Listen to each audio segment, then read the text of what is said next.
Bienvenue sur cette nouvelle vidéo de préparation au Taj Mahal. On va voir 3 questions de calcul sur la thématique des taux d'intérêt. N'hésitez pas à mettre la vidéo sur pause entre chaque question pour essayer de votre côté de répondre à la question. Et puis le but, ça va être de voir avec de la méthode comment on répond à chacune de ces questions. Donc première question. Une action de l'entreprise Alpha a subi une performance de moins 30% durant l'année passée. Quelle doit être sa performance cette année pour retrouver son niveau de début de l'année précédente? Comme souvent, sur les questions d'intérêt, ce qui peut être bien, c'est de prendre une base 100. Donc, imaginons que l'action valait 100 € à la base. L'année dernière, si l'action elle a baissé de 30%, elle va être passée du coup de 100 à 100 moins 30, elle va être passée à 70 € la valeur de cette action. Et le but cette année, ça va être de revenir à 100. Et donc, pour revenir à 100, je vais regarder quel est le taux de variation. Formule du taux de variation, valeur finale moins la valeur initiale sur la valeur initiale.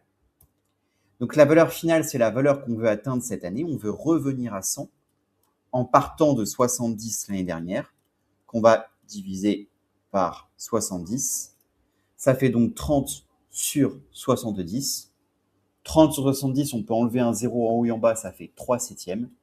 Et 3 septièmes, on va traduire ça en pourcentage. Donc, je pose la division, 3 divisé par 7. Dans 3, il y a 0 fois 7. Je mets une virgule. J'ajoute un 0. Dans 30, il y a 4 fois 7. 4 fois 7, 28. 30 moins 28, ça fait 2. J'ajoute un 0. Dans 20, il y a 2 fois 7. Ça fait 14, il resterait 6. On ajouterait à nouveau un 0. Dans 60, il y aurait 8 fois 7. Bon, pas besoin d'aller plus loin. Vous pouvez voir qu'il y a 0,428, ce qui va correspondre du coup à la réponse C, une augmentation de 42,9% cette année. Donc, prendre une base 100, voir ce qui se passe et appliquer la formule d'un taux de variation en pourcentage. Deuxième question, on place un capital qui génère des intérêts capitalisés chaque année à taux constant.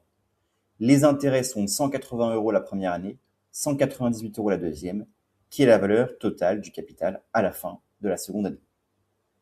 Donc, il faut bien comprendre qu'on travaille avec des intérêts capitalisés, intérêts composés, c'est-à-dire que les intérêts vont augmenter chaque année puisqu'on va créer des intérêts sur les intérêts et donc le capital va croître de plus en plus vite. Et moi, je vais me servir de ça pour en déduire le taux d'intérêt. Parce qu'on est passé de 180 € d'intérêt en première année à 198 en deuxième année. Donc, je vais essayer d'analyser le taux de croissance des intérêts. Pour ça, je peux faire un taux de variation, comme à la question précédente. Valeur finale moins la valeur initiale sur la valeur initiale. Donc, les intérêts, à la fin, ils sont 198. Au début, ils étaient de 180. Si je simplifie, ça fait 18 sur 180. C'est comme 18 fois 1 sur 18 fois 10. Donc, je peux simplifier en 1 dixième. Et 1 dixième, c'est 10%.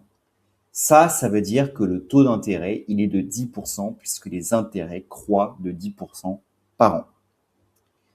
Et une fois que j'ai le taux d'intérêt, je vais pouvoir retrouver le capital de départ et grâce au capital de départ, en déduire le capital final.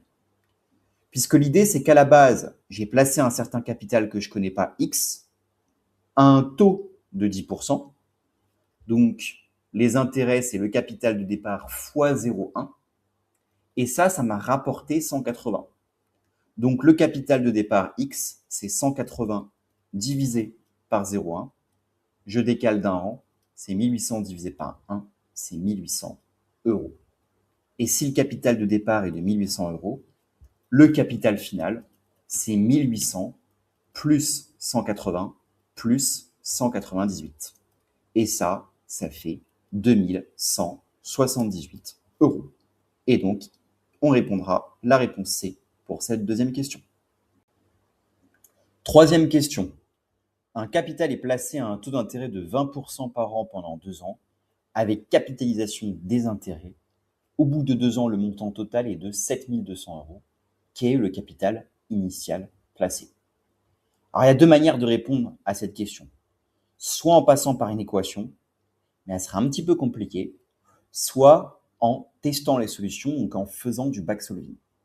Je vais la résoudre du coup par backsolving. L'idée, c'est que je vais donc partir de la valeur du centre. Je vais imaginer que le capital de départ est 5 000 euros et on va voir si c'est cohérent avec ce qu'on nous raconte et si je retombe sur 7 200 à la fin.